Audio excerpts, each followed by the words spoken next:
ఆనందంగా ఉంది. మా అక్కినేని అభిమానులందరికీ, అలాగే సాయి పల్లవి గారి అభిమానులందరికీ,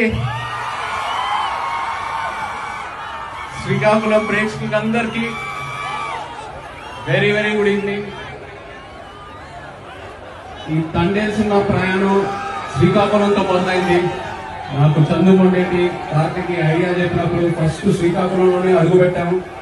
ఆ తర్వాత మత్స్యమేసంకి వెళ్ళి అక్కడ ఉన్న మత్స్యకారులతో మాట్లాడి వాళ్ళు ఎలా ఉంటారు ఏంటి అన్ని తెలుసుకొని